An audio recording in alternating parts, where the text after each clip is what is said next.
অনাদির আদি শ্রী গোবিন্দ বিদ্যা শিক্ষা লাভ করে মথুরায় আসার পর ছাদের উপর বসে বসে চিন্তা করছেন আর কান্না করছেন যে ব্রজগোপীদেরকে কথা দিয়েছিলাম 3 দিন এর কথা, তার মধ্যে 3 মাস, আগামী পরশু দিন আমি আসব বলে কথা দিয়েছি, আজ 3 মাস গত হয়ে গেল। এক কাপড় পরে তারা আছে, কাপড় ছটছিদ্র হয়েছে। এই 3 মাসের মধ্যে তারা অন্য জল গ্রহণ করে নাই, একমাত্র আমার অপেক্ষায় তারা বেঁচে আছে, না হলে তাদের প্রাণ পাখিটা উড়ে চলে যেত। খালি আমার প্রতীক্ষার আশায় আছে।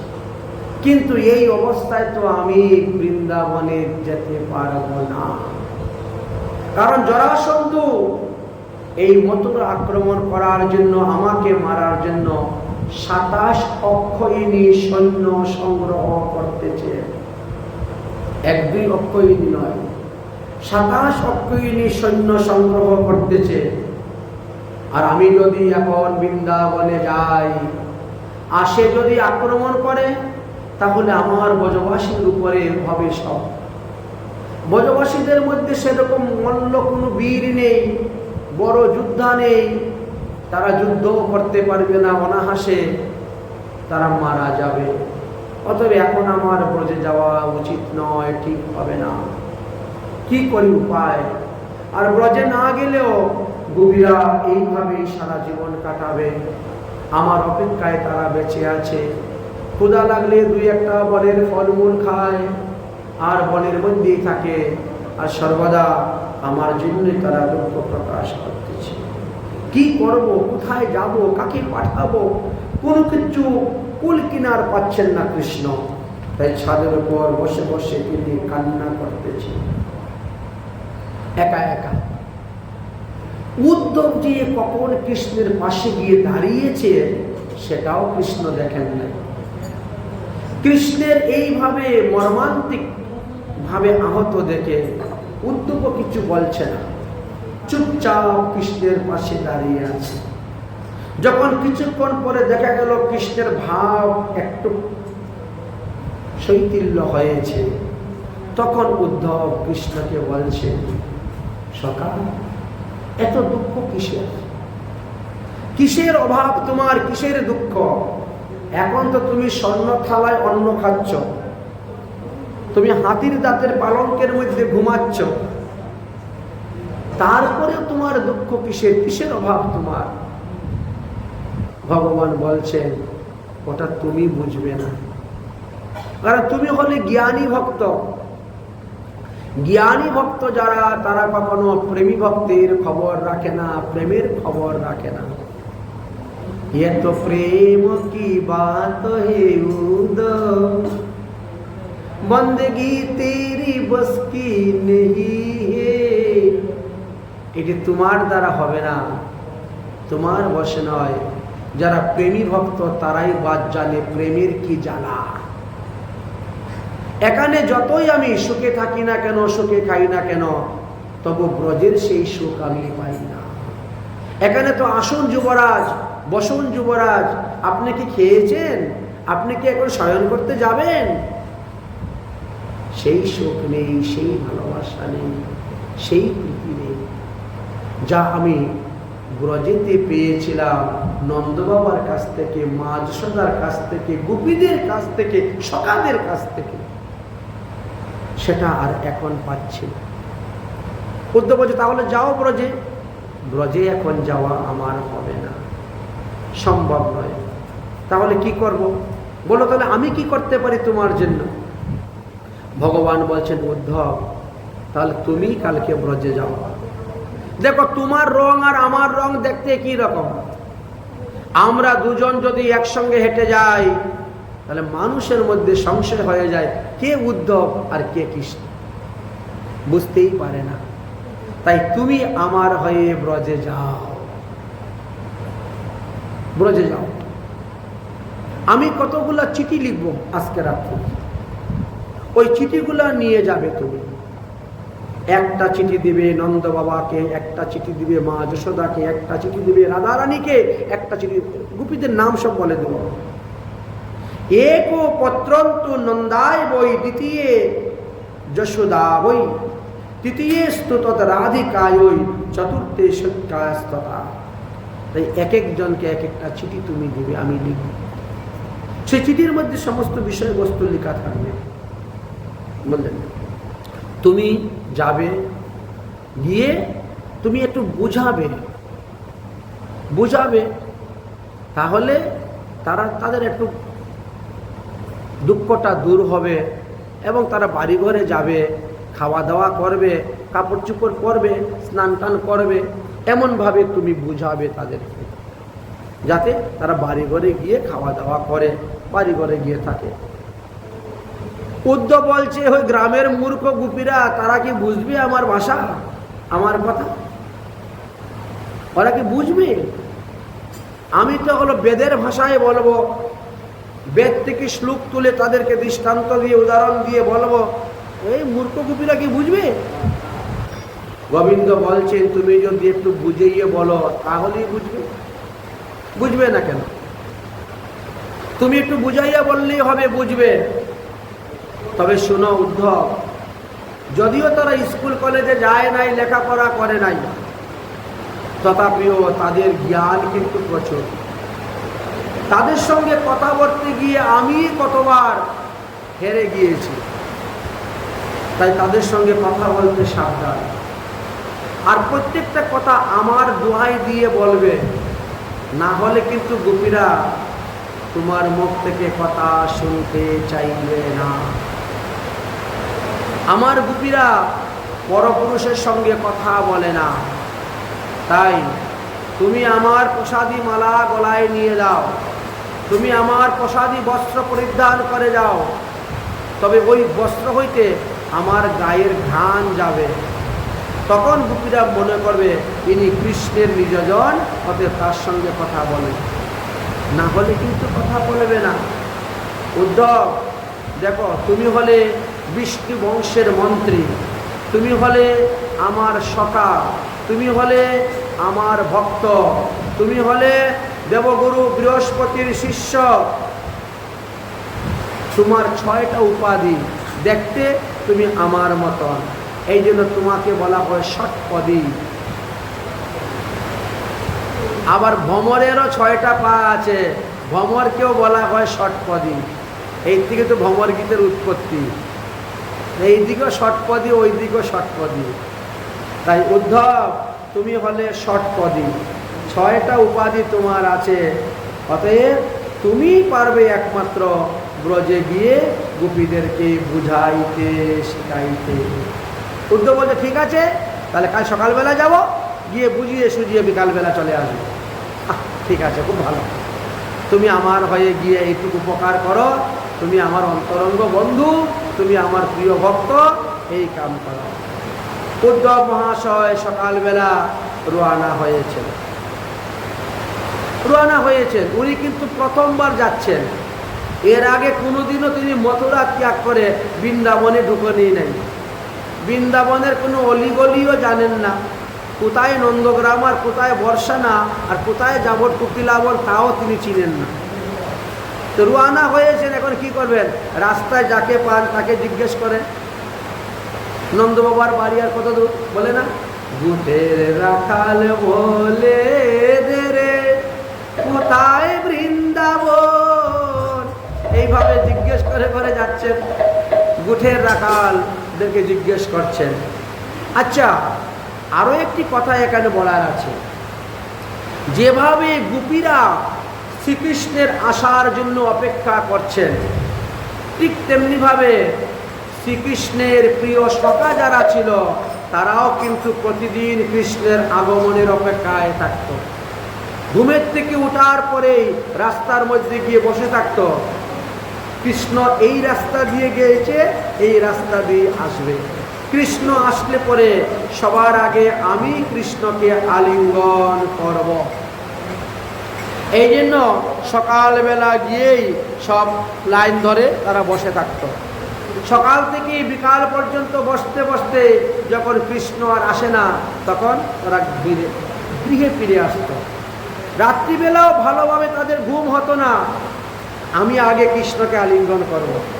যদি ঘুমাতে দেরি হয়ে যায় আর কৃষ্ণ আসে, অন্য সবাই আলিঙ্গন করে নেয়, তাহলে হলো কেমন করে?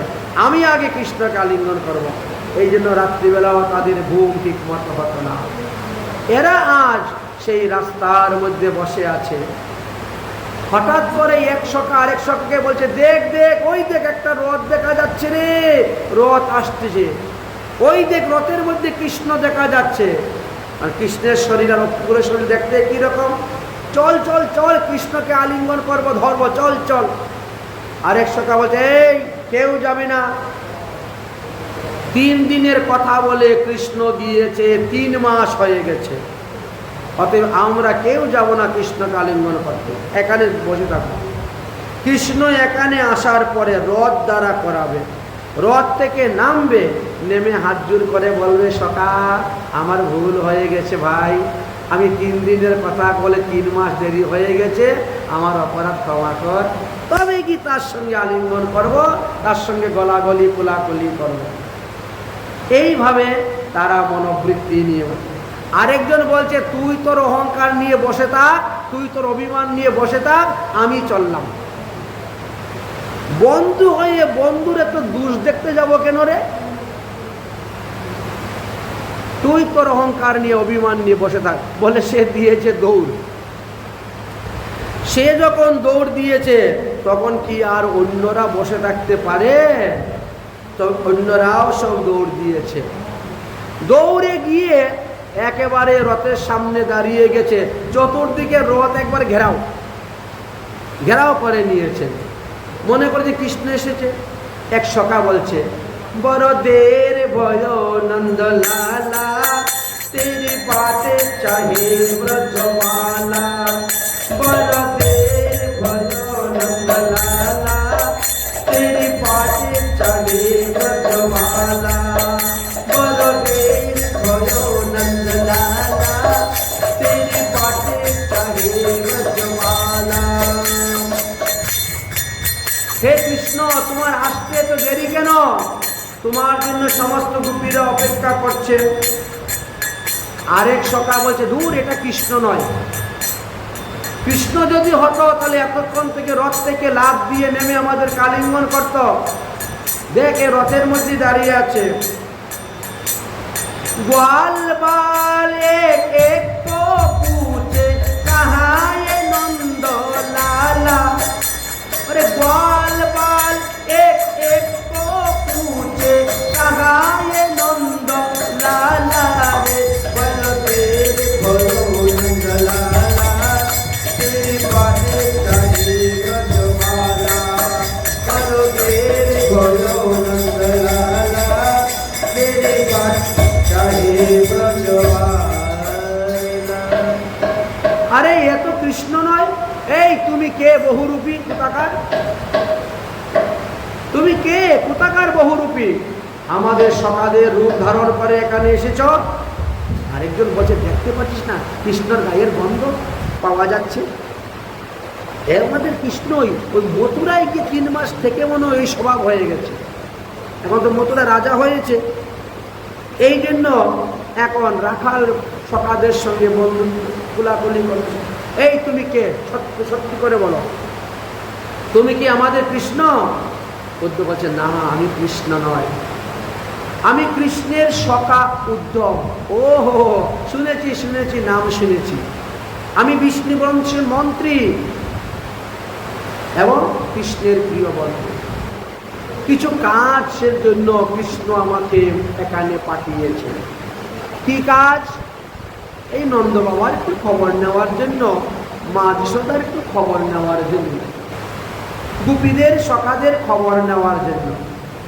এক সখা তেসরা নয়নে তাকিয়ে বলছে, দেখ বন্ধু দেখ,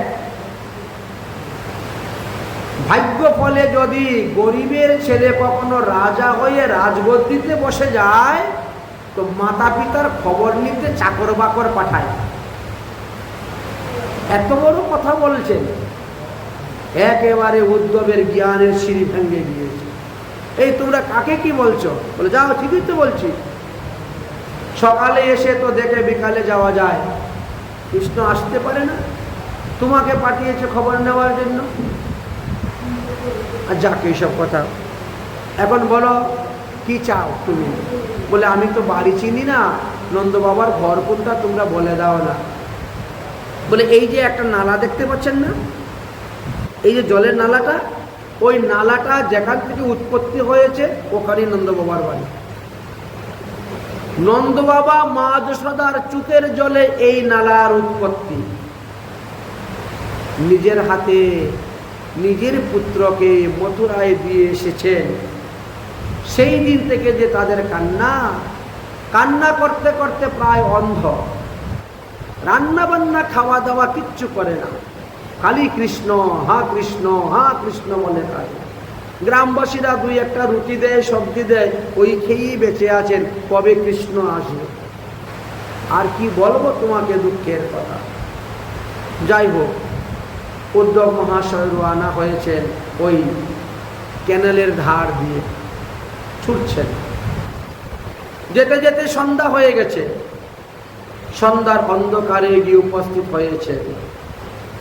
নন্দ বাবা পালঙ্কের এক কোনায় বসে মালা জপ করতেছেন, মা যশোদা আরেক কোনার মধ্যে বসে মালা জপ করতেছেন। কারোর সাথে কোনো কথাবার্তা নেই, একেবারে নির্জন চুপচাপ। উদ্ধব গিয়ে ঘরে ঢুকেছে, তাও কোনো সারা শব্দ নেই। এখন হঠাৎ করে কি বলে কথা শুরু করব। উদ্ধব বলছেন জয় শ্রীকৃষ্ণ, জয় শ্রীকৃষ্ণ যেই বলছেন শরীরটা করে কেঁপে উঠেছে। মা যশোদার হাত থেকে মালা পড়ে গেছে। আরে কে এত জোরে চিৎকার করছ? আমি কত কষ্ট করে গোপালকে ঘুম পাতিয়েছি, মাখন ননি খাওয়িয়ে গোপালকে ঘুম পাতিয়েছি, আর তুমি এত জোরে বলছো কেন বাপু? গোপালের ঘুম ভেঙে যাবে। উদ্ধবের জ্ঞানের দ্বিতীয় সিঁড়ি ভেঙে গিয়েছে। আমি তো ভগবানকে রেখে আসলাম মথুরায়, আর মা যশোদা কি বলছেন? ইনি ঘুম পাতিয়েছেন মাখন ননি খাওয়িয়ে গোপালকে। এত বড় আশ্চর্য কথা। প্রেমী ভক্তদের কাছে ভগবান যেন সাক্ষাৎ ঘোরাফেরা করতেছেন। তারা যখন অন্তর্মনা হয় তখন সাক্ষাৎ ভগবানকে দেখতে পায়। আমি শয়ন করাচ্ছি, আমি খাওয়াচ্ছি, আমি স্নান করাচ্ছি, স্ফূর্তি হয়। উদ্ধব তখন ঘরে গেলে কিন্তু কৃষ্ণকে দেখতে পাই। রান্নাঘরের দেখেন একেবারে মাকড়সায় পরিপূর্ণ। মাটির উনুন তো, মাটির উনুনের ভিতরে মাকড়সায় ভর্তি। একই অবস্থা আপনাদের। আপনারা খাওয়া দাওয়া রান্না বান্না করেন না, তাহলে কার জন্য রান্না করব? কার জন্য রান্না করব? যার জন্য আমরা রান্না করতাম তাকে তো নিজের হাতে মথুরায় দিয়ে চলে এসেছি। একই আশ্চর্য কথা। তাহলে একজন প্রেমী ভক্ত ভগবানকে কতটা ভালোবাসে, কার জন্য রান্না করব? এই জন্য রান্নাই বন্ধ, খাওয়া দাওয়া বন্ধ। জীবন নির্বাহের জন্য দুই একটা রুটি ব্রজবাসীরা দেয়। তাই যাই হোক, উদ্ধব তখন কি বলে যে তাদেরকে সান্ত্বনা দিবেন, কথাবার্তা প্রসঙ্গ চলছে। এবার নন্দ বাবা বলছেন কৃষ্ণ বলরাম এখন কোথায় আছে, কেমন আছে, কোনো সংবাদ আদি পাওয়া যাচ্ছে না। শুনলাম তারা নাকি গুরুকুলে গিয়েছিল, গুরুকুল থেকে ফিরে এসেছে। সব কথাবার্তা হচ্ছে। যতই কথা বলছেন অতই কাঁদছেন। উদ্ধব তখন বলছেন দেখুন আপনারা কান্না করছেন কেন? আরে এই কৃষ্ণ হলেন স্বয়ং ভগবান, ইনি হলেন পরম ব্রহ্ম। ব্রহ্ম কখনো কাহারও পুত্র হয় না। আপনারা কেন তাকে পুত্র জ্ঞানে মনে করে এই দুঃখ পাচ্ছেন, এই কান্না করছেন, এই খাওয়া দাওয়া ছেড়ে শরীরের এই অবস্থা করছেন? ব্রহ্মের হাত নাই, পাও নাই, চোখ নাই, নাক নাই, মুখ নাই। এলো জ্ঞানী ভক্তদের কথা। উদ্ধব তো জ্ঞানী ভক্ত, তাই তিনি ব্রহ্মের ব্যাখ্যা শুরু করেছেন। তখন বলছে শুনো শুনো, তোমার এই ব্রহ্ম আমাদের হাতে খেয়েছে, আমাদের দিলে পরে খেয়ে এসে আনন্দে নৃত্য করত। তোমার এই ব্রহ্মের আমাদের কাছে হাত পা চোখ নাক মুখ সব আছে, তোমার এই ব্রহ্ম যদি স্বয়ং ভগবান হয়েই থাকেন, সে তো আমাদেরই পুত্র। আমরা যদি এক বেলা তাকে খেতে না দেই, আমাদের উচিষ্ট, সে রাগ করত আমাদের সঙ্গে না খেলে। আমরা খেতে বসলে বাবা বাবা বলে আমার কোলে বসে আমার পাতের উচিষ্ট খেত, তার মায়ের পায়ের খেত। তাহলে আমার জুতাটা যদি বাইরে থাকে, আরে আমার জুতাটা কোথায় খুঁজে পাচ্ছি না, গোপাল জুতাটা মাথায় করে নিয়ে আসতো, বাবা এই তো আপনার পা দুখা। অতএব তোমার এই ব্রহ্ম যদি স্বয়ং ভগবান হন, তাতে যেন আমার এমন গুণের পুত্র ভগবানকে আমি নিজের হাতে মথুরায় রেখে চলে এসেছি। আমি কত বড় বোকামি কাজ করেছি, তার জন্য কাঁদবো না তো কার জন্য কাঁদবো? উদ্ধব সারাটি রাত্রি কথা বলছেন, কি দিয়ে সান্ত্বনা দিবেন খুঁজে পাচ্ছেন না, কোনো ভাষাই নেই তারা। কারণ মানুষের ছেলে মারা গেলে মানুষ ভগবানের লীলা কথা দিয়ে দোহাই দিয়ে তার কান্না বন্ধ করে, কিন্তু যা কৃষ্ণের জন্য ভগবানের জন্য কাঁদে, তাকে তিনি কি উপমা দিয়ে তার কান্না বন্ধ করবেন, তার দুঃখের অবসান করবেন? খুঁজে পাচ্ছেন না। বড় সংকটে পড়ে গেছেন। এদিক ওদিকের কথা বলতে বলতে একেবারে রাত্রি প্রবাহিত হয়ে যাচ্ছে। এদিকে ভোরবেলায় বাইরে শোনা যাচ্ছে গোপীদের কণ্ঠস্বর। গোপীরা ঘুমের থেকে উঠে দেখছে নন্দ বাবার দরজার সামনে সেই রথ। আরে এটাই তো কংসের রথ, যে রথ করে অক্কুর এসে আমাদের প্রাণ গোবিন্দকে নিয়ে গিয়েছিল। সেই অক্কুর কি আবার এসেছে? তারা কেউ জানে না যে উদ্ধব এসেছে। রথ থেকে অনুমান করে বলছেন সেই অক্কুর কি আবার এসেছে রে, এই তো রথ। আরেকজনে বলছেন অক্কুর হলো ক্ষুর স্বভাব, অক্কুর ক্ষুর স্বভাব, সে আমাদের গোবিন্দকে নিয়ে গেছে, আমরা মৃতপ্রায় হয়ে আছি, আমাদের প্রাণ চলে গেছে, দেহটা মরা পড়ে আছে। তো অক্কুর আবার কেন এসেছে? আমাদের মৃতদেহ নিয়ে কি কংসের পিণ্ডি দিবে? এই জন্য কি অক্কুর আবার এসেছে?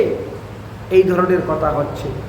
সুদিতে প্রভুর ধার, কংস বৃত্ত দুরাচার, অক্কুর কি আইল একবার, কমল লোচন হরি নীল সে মথুরাপুরী, বৃন্দাবন করিয়ায় অন্ধকার। মুদেরে লয়ে হেন সাধিবে কি কার্য যেন, কংসবৃত্ত অতি দুরাচার, সে শরীর সুদিবারে, অক্কুর আইল সাধু বেশি, ফিরে ফিরে আইল আর বার। বাদিয়া মুদেরে হরে কংসের পেতাত্মা উদ্ধারিতে, মাংস বিক্রি করিবে রুচন, এত বলে কাঁদে ব্রজনারী, হেন কালে কৃত্য সারি, শ্রী উদ্ধব দিলা দর্শন। উদ্ধব যখন এই কথা শুনল, শোনার সঙ্গে সঙ্গে উদ্ধব বেরিয়েছেন। দেখি তো কারা এরকম কথা বলতেছে, তাহলে তারাই হবে শ্রীকৃষ্ণের প্রিয়সী। গোবিন্দ তো বলছেন তাদেরকে চিঠি দেওয়ার জন্য, তাহলে আমি একটু বাইরে বেরিয়ে দেখি কারা। যেই উদ্ধব বেরিয়েছেন, ওরা উদ্ধবকে কৃষ্ণ মনে করে তারা দৌড়ে গিয়ে লুকিয়ে গেছে গোপীগণ। উদ্ধব সর্বনাশ, দেখতে পাচ্ছেন। উদ্ধব আসলেন, তাড়াতাড়ি স্নান করলেন, আহ্নিক করলেন, সূর্যাগ্র দান করলেন, দান করেই চিঠিগুলা নিয়ে বেরিয়ে গেছে খোঁজার জন্য। এদিক ওদিক খোঁজাখুঁজি করছেন, লোকদেরকে জিজ্ঞাসা করছেন, বলেন তো শ্রীকৃষ্ণের প্রিয়সীরা কোথায় থাকেন? শ্রীকৃষ্ণের প্রিয়সীরা কোথায় থাকেন? এক বৃদ্ধ বলছে, কৃষ্ণ তো এখানে বিয়েই করে নাই, তো প্রিয়সী কোথার থেকে পাবে তুমি? কৃষ্ণ তো এখানে বিয়েই করে নাই, সুতরাং এখানে কোথায় প্রিয়সী পাবে? বলছেন তাহলে আমাকে যে বললেন, কৃষ্ণ মথুরা থেকে আমাকে বললেন আমার প্রিয়সীদের কাছে যাও, তুমি চিঠিগুলা দিও। তখন সেই বৃদ্ধ লোকটা বলল, কি বললেন? বলেন হ্যাঁ, বেশ কিছু গোপীগণ ছিল, তারা কৃষ্ণকে খুব ভালোবাসতেন। যেদিন থেকে কৃষ্ণ চলে গেছেন মথুরায়, সেদিন থেকে তারা আর বাড়িতে ফিরে আসছে না। এরাই হলো সেই কৃষ্ণের প্রিয়সী, যাও তাদের কাছে। এবার চলছেন উদ্ধব সেই চিঠি নিয়ে গভীর বনের দিকে। তখন বন থেকে একটা আওয়াজ আসছে, বড় করুণ স্বরে, কান্নার স্বরে আওয়াজ আসতেছে, গোবিন্দ চলিয়া গোপাল চলিয়া, গোবিন্দ চলিয়া গোপাল চলিয়া, গোবিন্দ চলিয়া গোপাল চলিয়া, গোবিন্দ চলিয়া গোপাল চলিয়া, মেরি মুরলীধর মাধব তরা চলিয়া, মেরি মুরলীধর মাধব তরা চলিয়া, গোবিন্দ চলিয়া গোপাল চলিয়া, গোবিন্দ চলিয়া গোপাল চলিয়া, तेरे दर्शन को मोहन मेरी नयन तरसाए, तेरे दर्शन के मोहन मेरी नयन तरसाए, गोविंद चलिया गोपाल चलिया,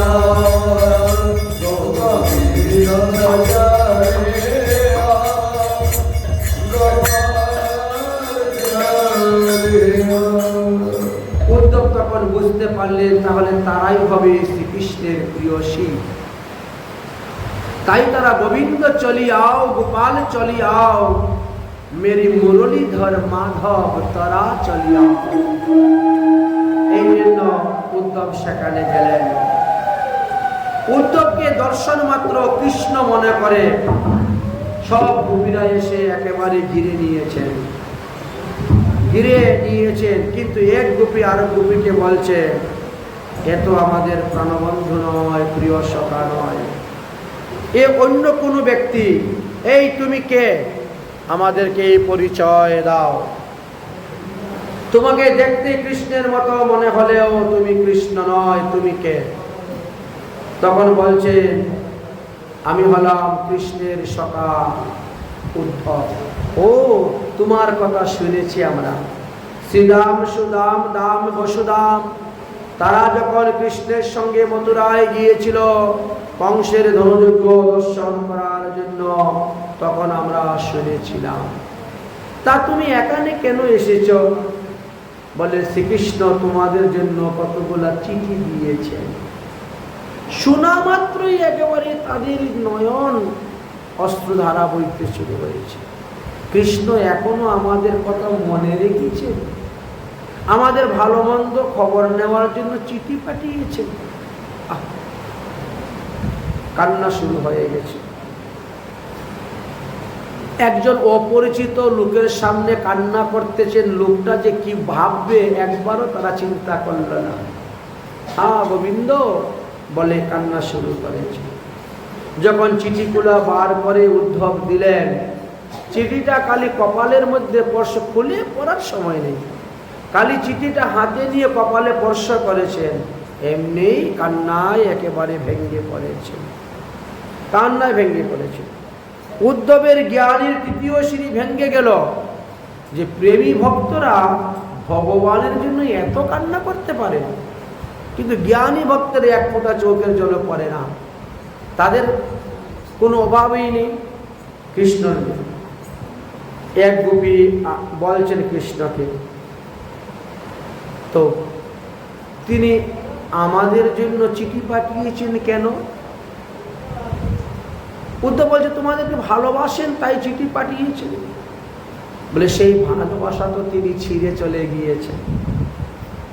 সেই ভালোবাসার যে প্রেমের ডুর ছিল, সেই প্রেমের ডুরটা ছিঁড়ে তিনি চলে গিয়েছেন।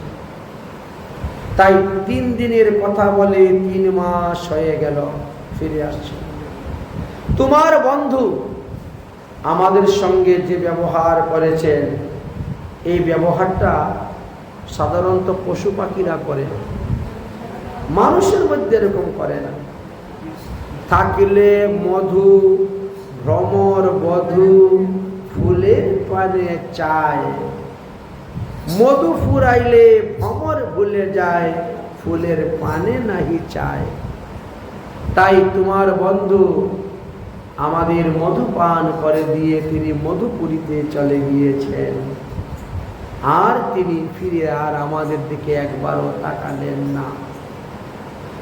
আরেকজন বলছেন, জানো, গণিকা নিধনের তেজে প্রজাকুল নাহি পূজে, শক্তিহীন ভূপতি হলে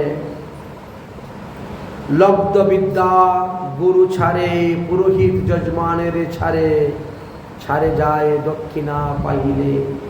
তোমার বন্ধু আমাদের সঙ্গে সেই রকম ব্যবহার করেছে। ফলহীন বৃক্ষচারী পক্ষীগণ যায় উড়ে, আহার আনতে যতেক অতিথি, দাবানলে দগ্ধ বন ছাড়ি যায় মৃগগণে, ভুক্তা কান্তা তেজি উপপতি। এক এক গোপী এক এক ভাবে কৃষ্ণকে দিয়ে তার উপমা দিয়ে দিয়ে বলতে শুরু করেছেন, হে শ্রীকৃষ্ণের দূত, আমাদের প্রশ্নের উত্তর দাও, তুমি নীরব আছো কেন? উদ্ধব চিন্তা করে পাচ্ছেন না গোপীদের প্রশ্নের উত্তর কি দিবেন। আরেক গোপী বলছে, আরে তুই কার কাছে কি কথা বলছিস? এ বেরসিকের কাছে রসিকের কথা বললে হবে? সোজাসুজি এত বেরসিক, এ রসের খবর জানে না। আমরা তো বড় শান্তভাবেই ছিলাম যে কৃষ্ণর একজন বন্ধু মথুরায় আছে, কৃষ্ণ সুখে আছেন, কিন্তু এখন দেখছি এ কৃষ্ণের কোনো খবরই রাখে না। এত বেরসিক, তার কাছে বলে লাভ হবে না। তাই রসের প্রসঙ্গ তুলে কোনো লাভ হবে না, আরো মনোবেদনাই বাড়বে, মনোবেদনাই পাব। এত রসের কথা বন্ধ করে। গোপীরা তখন চিঠিটা নিয়ে চলে যাচ্ছেন। উদ্ধব তখন বলছেন, দাঁড়াও গোপী দাঁড়াও, আমাকে একটা কথা বলো তো, তোমাদের মধ্যে রাধারানীকে? গোপী বলছেন, আমাদের মধ্যে কেউ রাধারানী নয়, ওই দেখো বসে আছেন যে বিরহ বেদনায় কাতর হয়ে, তিনি হলেন সেই রাধারানী। তখন উদ্ধব সেই চিঠি নিয়ে যাচ্ছেন, রাধারানীকে প্রণাম করে চিঠিটা দিবেন গোবিন্দের। কিন্তু সেই সময়ে একটা ভ্রমর রাধারানীর চরণকে পদ্মফুল মনে করে, রাধারানীর চরণ থেকে পদ্মফুলের ঘ্রাণের মতো সুঘ্রাণ বেরোচ্ছে বলে ওই ভ্রমর আসছে রাধারানীর চরণের মধ্যে বসার জন্য। আর এদিকে উদ্ধব যাচ্ছেন রাধারানীকে প্রণাম করার জন্য। রাধারানী দেখেন নাই উদ্ধব যে এসেছে, উদ্ধব বা কে, কখন এসেছে কিছুই জানেন না। রাধারানী তো মনের আবেগে ভাবাবেশে তিনি ভ্রমরের সঙ্গে কথা বলছেন। এই ভ্রমর না বলে কি বলছেন, হেই ষটপদ ভ্রমরকে, অরে ষটপদ, খবরদার তুই আমার চরণ ছুবি না, তুই আমাকে প্রণাম করবি না। তুই যেমন কালো, তোর বন্ধুও কালো, তোর দুটা দেখতে একই রকম। অরে কপটের বন্ধু, কালো মানে কপটতা। অরে কপটের বন্ধু, আমি তোকে ভালো করেই চিনি, খবরদার তুই আমার চরণ ছুঁবে না। তোর বন্ধু যখন আমার চরণে অপরাধ করত, আমার কুঞ্জে না এসে চন্ডাবলীর কুঞ্জে চলে যেত, আমি যখন মান করতাম তখন তোর বন্ধু আমার চরণ ধরতে সাহস পেত না, দূরের থেকে হাঁটু গালা দিয়ে স্তুতি করত, অভিমান ছাড়ো রাই, অভিমান ছাড়ো, চাহো চাহো মুখ তুলি রাই, চাহো মুখ তুলি, পরশিতে চাই তব চরণের ধুলি। কত স্তুতি করত। অভিমান দূরে করে চাহো একবার, দূরে যাক সব মোর হিয়ার অন্ধকার। তোর বন্ধু পর্যন্ত সাহস পেত না আমার চরণ ধরার, আর তুই আসছিস আমার চরণ ধরতে। উদ্ধব তখন ভয়ে পেয়ে গেছেন, আরে আমাকে চিনলেন কেমন করে, আমি যে কৃষ্ণের বন্ধু একথা জানলেন কেমন। কিন্তু রাধারানী তো ভাবাবেশে বলছেন, ভ্রমরের সঙ্গে কথা বলছেন, অরে ষটপদী, আমি তোর বন্ধুর কথা সব জানি, তুই হলে তার থেকে দ্বিগুণ শয়তান, না হলে তার সঙ্গে বন্ধুত্ব করবি কেমন করে? যে একপাদ শয়তান, তার সঙ্গে যে বন্ধুত্ব করবে তাকে দ্বিপাদ শয়তান হতে হবে, তবে তো তার সঙ্গে বন্ধুত্ব করতে পারবে। অতএব তুমি আমার প্রাণনাথের সঙ্গে বন্ধুত্ব করেছ, তার মানে তুমি হলে দ্বিগুণ কপট। অরে কপটের বন্ধু, তোর কি এইটা জ্ঞানও নেই, আসার সময় একটু দাড়ি মুছটা ভালো করে ধুয়ে আসতে পারলি না? তুই যে আরেকটা ফুলের মধু খেয়ে এসেছিস, তোর তো গুপের মধ্যে হলুদ হলুদ সেই কেশরে লেগে আছে, তোর এইটু কাণ্ড জ্ঞানও নেই। তোর বন্ধু যেমন ফুলের মধু পান করে, ফুল ত্যাগ করে চলে যায়, তুইও তাই করছিস। শ্রীমতী রাধারানী বলছেন, হে ভ্রমর, আমার মান ভাঙ্গাতে তোমার বন্ধু যে কত রকম চাটু কথা বলতো, তা তো তুমি জানো না, তুমি জানো না। অতএব শুনো শুনো বলে রাধারানী মনের আবেগে এই পূর্ব সমস্ত কথা তুলে ধরছেন, পূর্ব সমস্ত কথা বলছেন। বলে কৃষ্ণের কত দোষ ছিল, সমস্ত দোষ বলতে শুরু করেছেন ভ্রমরকে উদ্দেশ্য করে। কতক্ষণ পরে ভ্রমরের স্বভাবই হলো আসবে, কতক্ষণ গুনগুন করবে, আবার চলে যাবে, এই বলে ভ্রমর চলে গিয়েছে। রাধারানী বলছে, হায় হায় ভ্রমর চলে গেলি, আরে যাইস না যাইস না, তুই কৃষ্ণকে এই সমস্ত কথা বলিস না, কৃষ্ণ শুনলে পরে দুঃখ পাবে। আরে তুই যখন আমার বন্ধুর বন্ধু, তাহলে তুই আমারও বন্ধু, আয় আয় আয়, ফিরে আয় ফিরে আয় বলছে। কারণ আমরা তো সবসময় চাই কৃষ্ণকে সুখ দিতে, আমরা কৃষ্ণের সুখে সুখী, কৃষ্ণকে কখন দুঃখ দিতে চাই না। আজ 3 মাস গত হয়ে গেছে, কৃষ্ণ আসছেন না। ইচ্ছা করলে আমরা তো যেতে পারি, কিন্তু যাই না কেন? কৃষ্ণের আদেশ নাই। তিনার আদেশ ছাড়া যদি আমরা যাই, মথুরা নগরে গিয়ে উঠি, রাজবাড়িতে যাই, তিনার সঙ্গে যদি কথা বলতে গিয়ে একটু তার অপমান হয়ে যায়, কারণ আমরা তো জানি না রাজাদের সঙ্গে কিভাবে কথাবার্তা বলতে হয়। সেখানে গিয়ে যাওয়ার পরে কথাবার্তা বলতে গিয়ে যদি তিনি একটু অপমান বোধ করেন, একটু লজ্জা বোধ করেন, আমরা সেই ভয়ে মথুরায় যাই না কৃষ্ণকে দেখার জন্য, সাক্ষাৎ করার। কিন্তু তোমার বন্ধু তো আসতে পারে, সকালবেলা এসে দেখা সাক্ষাৎ করে, বিকালবেলা ফিরে যেতে পারে। পরে কপটের বন্ধু, তোকে আর কি বলবো, জন্মে জন্মেই আমি দুঃখ পাচ্ছি, কিন্তু এত দুঃখ পাওয়া সত্ত্বেও জন্মে জন্মে এই অভিলাষই করি, আমি যেন তোমার বন্ধুর কিঙ্কর হয়ে থাকতে পারি, কিঙ্করী হয়ে থাকতে পারি। এইভাবে শ্রীমতী রাধারানী কথা বলতে বলতে বলতে বলতে আবার দেখা যায় সেই ভ্রমর ফিরে চলে এসেছে। ভ্রমর যখন ফিরে চলে এসেছে, তখন রাধারানী সন্তুষ্ট, খুশি হয়ে গেছেন, এবং রাধারানী তখন ভ্রমরের সঙ্গে বলছেন, তাহলে তুই আজকে থেকে আমারও বন্ধু, যেহেতু আমার প্রাণ গোবিন্দের বন্ধু। এইভাবে রাধারানী ভ্রমরের সঙ্গে কথা বলতে বলতে তিনার ভাবটাকে একটু শৈথিল্য হলো। যখন ভাব শৈথিল্য হলো, তখন রাধারানী দেখতে পেলেন উদ্ধবকে। উদ্ধব তখন রাধারানীর চরণে দণ্ডবত প্রণাম করলেন, আর রাধারানীর চরণ ধুলি মাথায় নিলেন। তারপরে কি হলো, এই যে গোপীদের সঙ্গে, নন্দবাবার সঙ্গে, মা যশোদার সঙ্গে, গোপালকদের সঙ্গে কথাবার্তা বলেছেন, তাদের কথা শুনেছেন, এতে উদ্ধবের একে একে সমস্ত জ্ঞানের সিঁড়ি ভেঙে গিয়েছিল। উদ্ধব হয়ে গেলেন আজ প্রেমী ভক্ত, উদ্ধব হয়ে গেলেন রাধারানীর প্রিয় ভক্ত। আর তাই তিনি এখন রাধে রাধে বলে বলে তিনি গোপীদের সঙ্গে থাকেন, আর শ্রীকৃষ্ণের বাল্যলীলা সব শ্রবণ করতে শুরু করেছেন। বাল্যলীলা শ্রবণ করেছেন, তারপরে কি করলেন?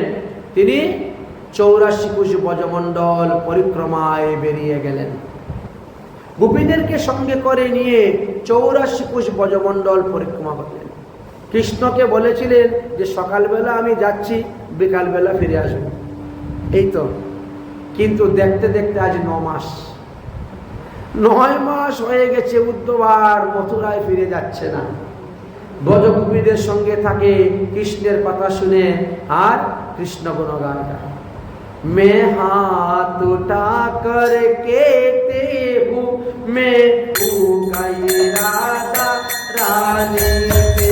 मैं हाथ उठा कर कहते हूँ, मैं हूँ गई राधा रानी के।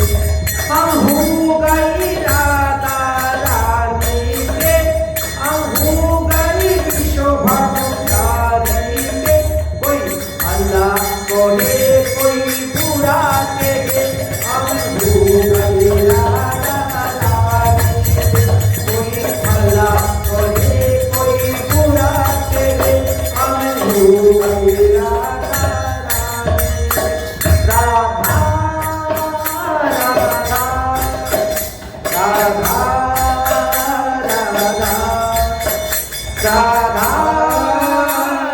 राधा राधा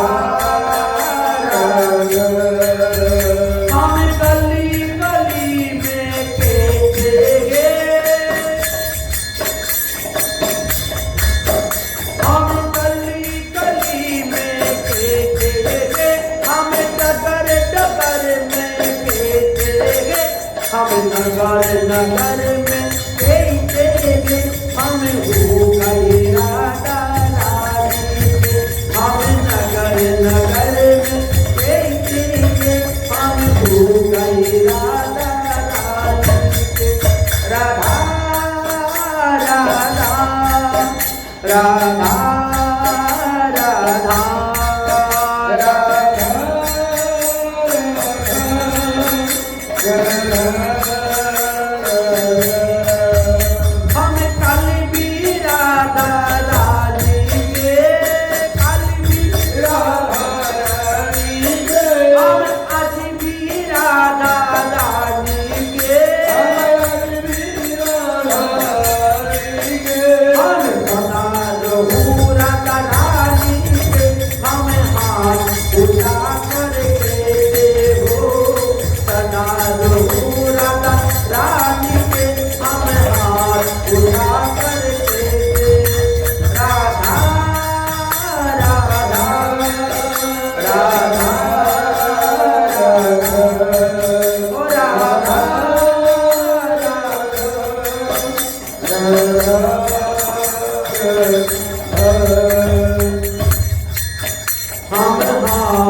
कोई भला कहे कोई बुरा कहे,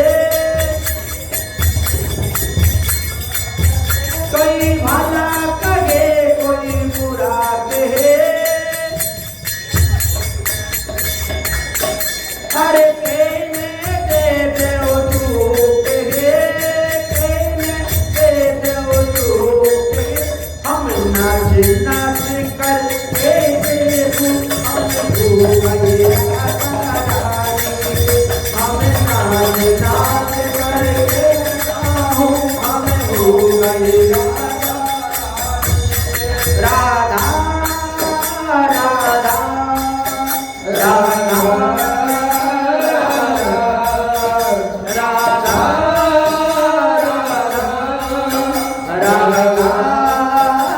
राधा। जय जय श्री राधे श्याम। आज उद्धव হয়ে গেলেন প্রেমী ভক্ত, উদ্ধব হয়ে গেলেন রাধারানীর প্রিয় ভক্ত। রাধারানীর সখীদেরকে নিয়ে 84 কোষ ব্রজমণ্ডল পরিক্রমা করতে করতে করতে করতে 9 মাস গত হয়ে গিয়েছে। গোপীদেরকে বলছেন, গোপীগণ, এখন আমি মথুরায় যাব, গিয়ে কৃষ্ণকে নিয়ে আসব। তোমাদের এই দুঃখ, তোমাদের এই দুর্দশা দেখে আমি আর স্থির থাকতে পারছি না। আজ শ্রীকৃষ্ণ স্বর্ণতালে অন্ন খাচ্ছেন, হাতির দাঁতের পালঙ্কে ঘুমাচ্ছেন, আর তোমরা বনের ফলমূল খেয়ে বেঁচে আছো, বৃষ্টির জলে ভিজতেছ, রুদ্রেতে শুকাচ্ছ, একটা কাপড় তোমাদের পরনে, শত ছিদ্র তোমাদের কাপড়ের মধ্যে হয়েছে। আমি এখনই যাচ্ছি। গোপীরা বলছেন, শোনো উদ্ধব, কৃষ্ণ যা যা খেতে ভালোবাসে আমরা সবকিছু তার জন্য তৈরি করে দিব, তুমি নিয়ে যাও। বলিও, তুমি যখন সময় পান, সুযোগ পান, একবার জন্য আমাদেরকে দেখার জন্য আসেন। এই ব্রজগোপে, এই ব্রজেতে আমরা ছাড়া তো আর কিছু। উদ্ধব তখন সমস্ত ব্রজগোপীদের পায়ে ধরে প্রণাম করলেন। বন্দে নন্দ ব্রজ স্ত্রীণাং পাদরেণু অবিষ্ণস যাসাং হরি কতগৃহীত পুনাতি ভুবনত্রয়ম। ভগবানের প্রিয় সেই ব্রজগোপীগণের চরণ রেণু মস্তকে ভূষণ করলেন। স্বর্ণাক্ষরে লেখা থাকবে এই গোপীদের প্রেম, তাদের বিরহ বেদনা ভালোবাসার কথা। নন্দ মহারাজ বাৎসল্য প্রেমের পরাকাষ্ঠা, তাই কৃষ্ণ বাল্যকালে যাহা যাহা খেতে ভালোবাসত সেই সমস্ত দ্রব্য তিনি রান্না করে দিয়েছেন। অন্যের কথা নন্দ মহারাজ বলছেন, ওরে উদ্ধব, তোমার সেই পরম ব্রহ্ম, তোমার সেই ভগবানকে আমার এই দ্রব্যগুলা দান করিও, আর বলিও জন্মে জন্মে যেন আমরা তার সেবা করতে পারি, আমরা যেন তাকে ভুলি না। তবে একবার যেন সে আসে আমাদেরকে দেখার জন্য। অনেক দিন পরে আত্মীয় স্বজন দৃষ্টি কুটুম্ব পেয়েছে, তাই তাদের সমস্যার সমাধান করতে তো সময় লাগবে, এটাও আমরা বুঝি।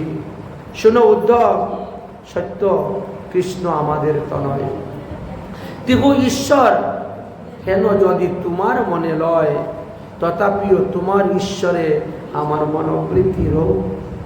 এইভাবে বলে বলে অনেক কিছু উপটোপন দিয়ে এবার পাঠিয়েছেন যাওয়ার জন্য। যাও উদ্ধব, কৃষ্ণকে গিয়ে এই সমস্ত দ্রব্য তুমি দিও। এইভাবে সমস্ত দ্রব্য দান করেছেন। একে একে সমস্ত ব্রজবাসীরা দিতে দিতে একেবারে পুরা রথ ভরে গিয়েছে। কে কোনটা দ্রব্য দিয়েছেন সেইগুলা কৃষ্ণকে দিবেন, একেবারে পরিপূর্ণ হয়ে গেছে। এদিকে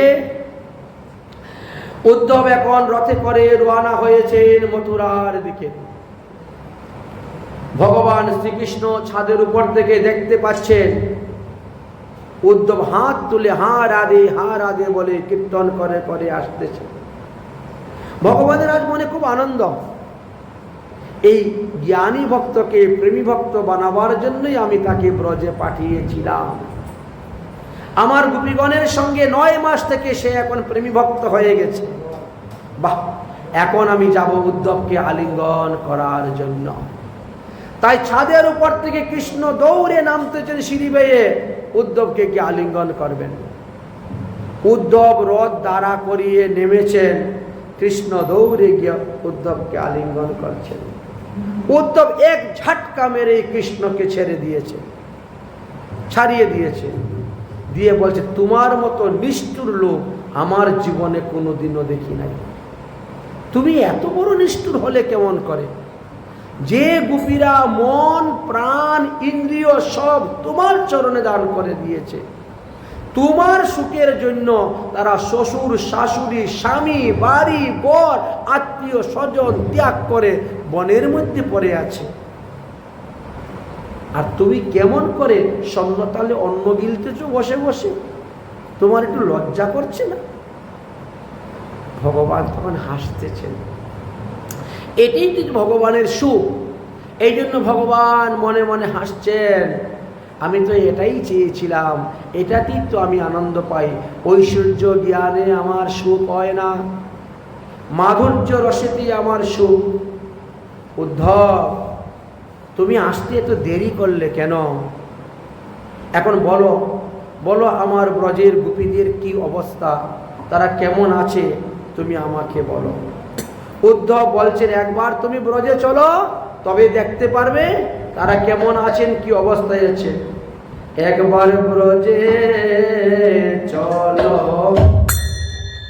ব্রজের সকাল দিনে দুইয়ের মতো, একবার ব্রজের ঈশ্বর দিনে দুইয়ের মতো, একবার ব্রজে চলো, ব্রজের ঈশ্বর দিনে দুইয়ের মতো। তোমার মনে লাগে তো থাকবে সেটাই, নইলে আসবে দ্রুত। তোমার মনে থাকবে সেটাই, নইলে আসবে দ্রুত।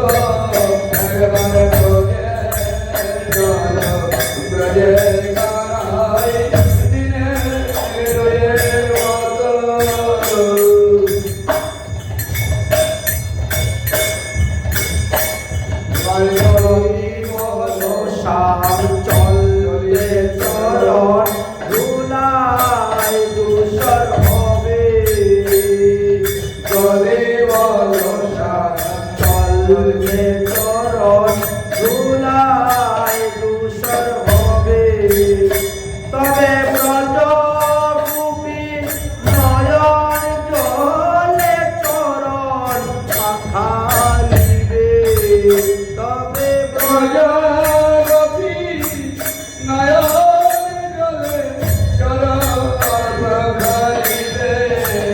একবার ব্রজে চলো,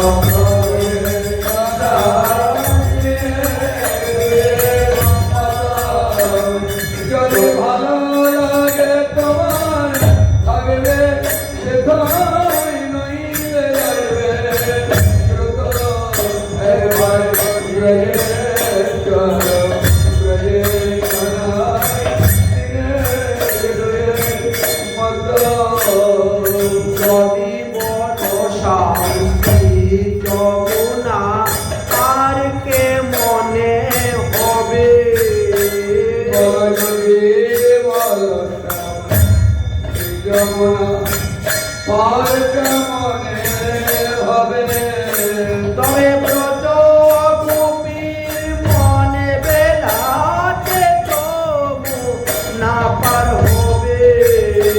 তবে ব্রজ গোপীর মনে বেলাতে তবু না পার হবে। একবার ব্রজে চলো,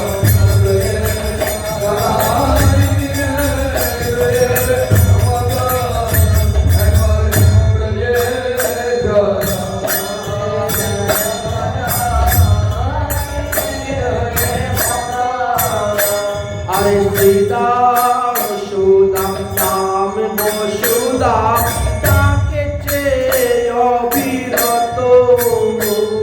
শ্রীদাম সুদাম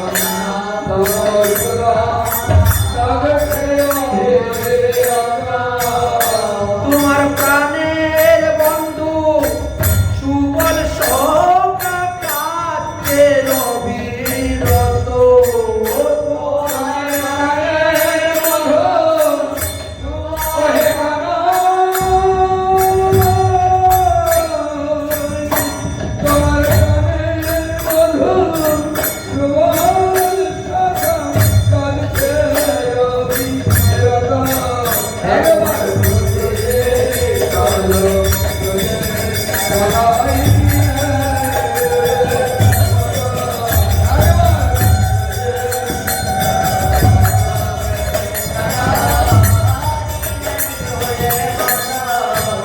তোমার নন্দ বাবা জেলেছে চিতা আনতে দিবার করে।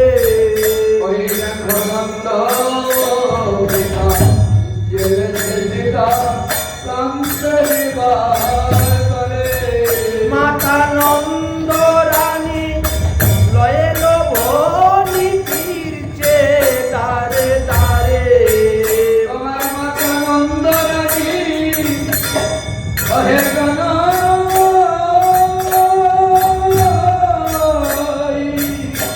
মাতা নন্দ রানী করে লয়ে ফিরছে দারে দারে।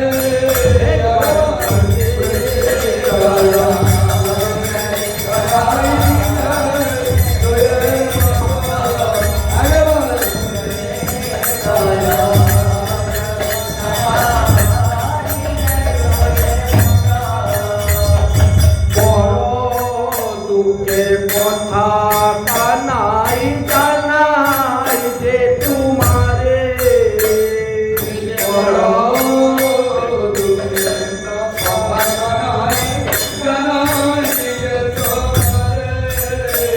ওই বকুলের বুকে নারীকে দেখে দে মরে।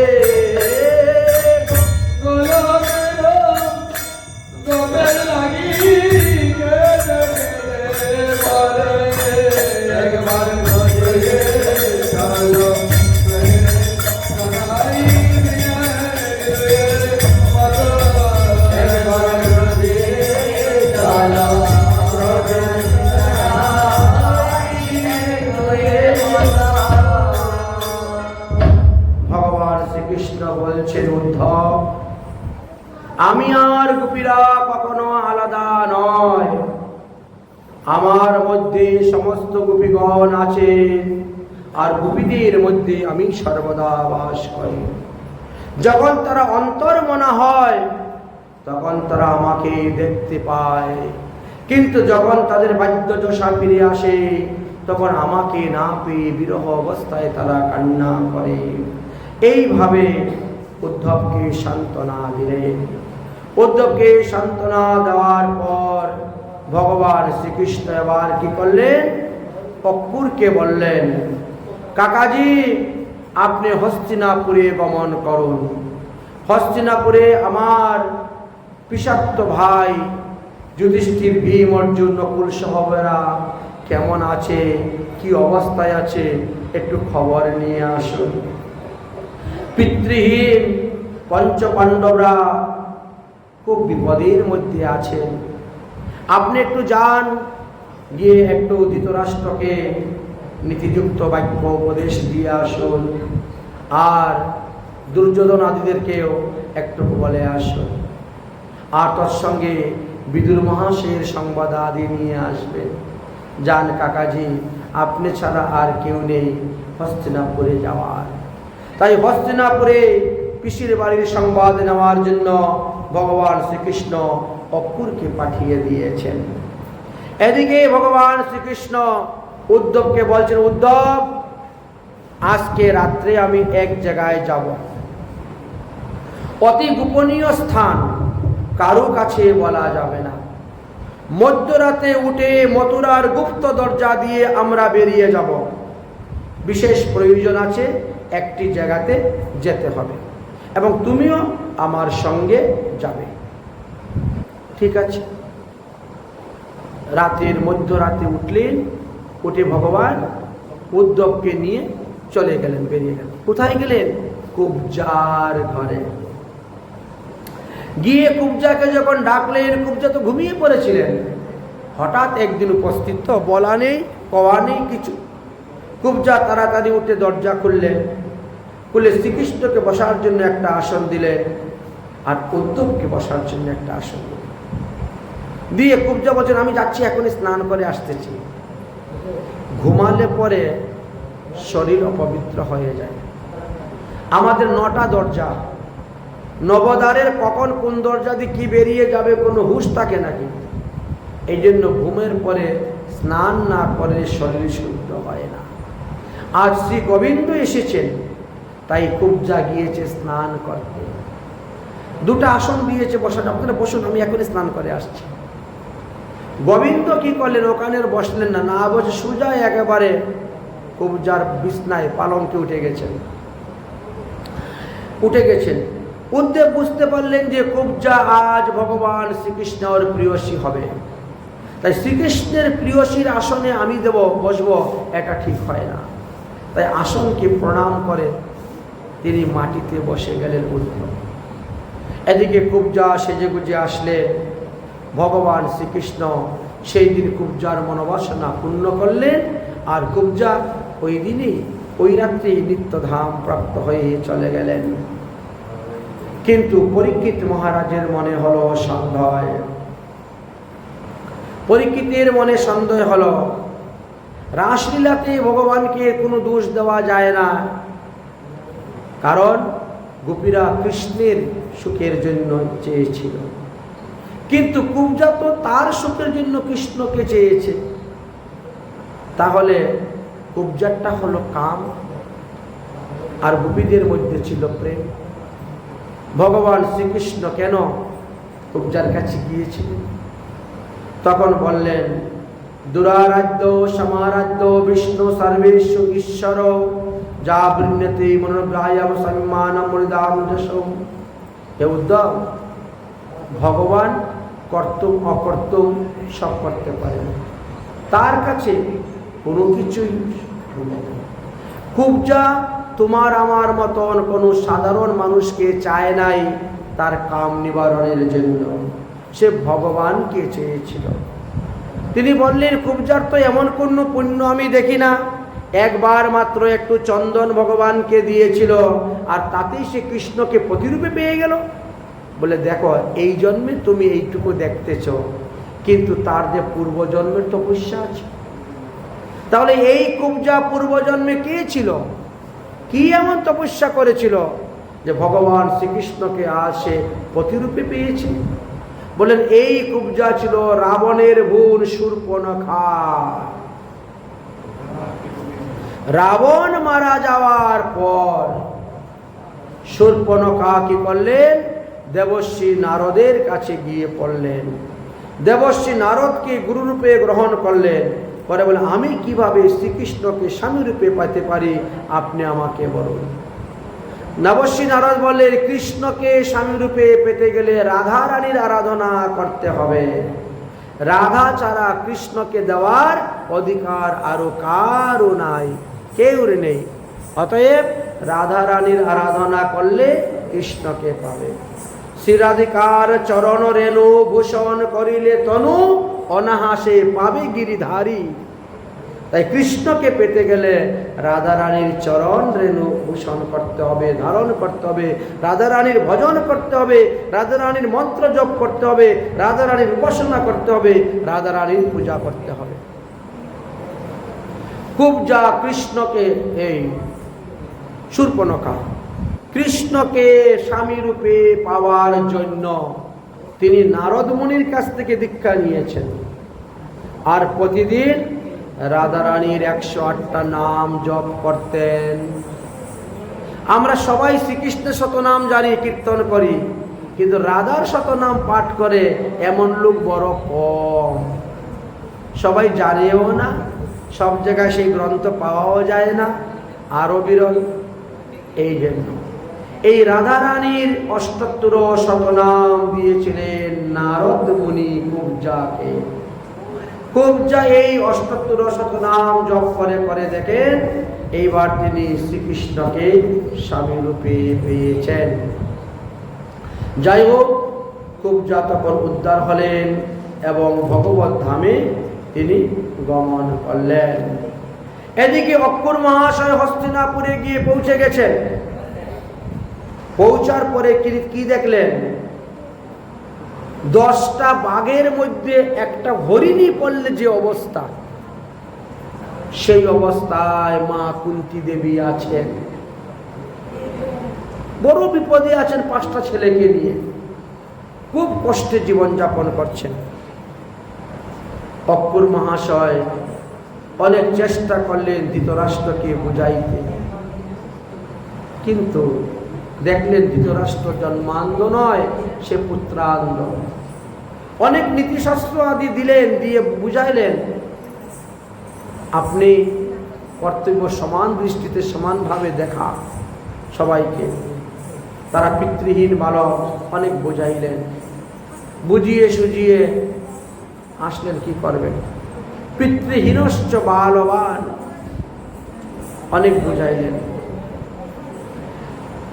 যখন কুন্তী দেবীর কাছ থেকে বিদায় নিয়ে অক্কুর পুনরায় মথুরায় চলে আসবেন, কুন্তী দেবী তখন কেঁদে কেঁদে বলছেন, কৃষ্ণকে বলিও একবার আসার জন্য, আমাদেরকে দেখার জন্য।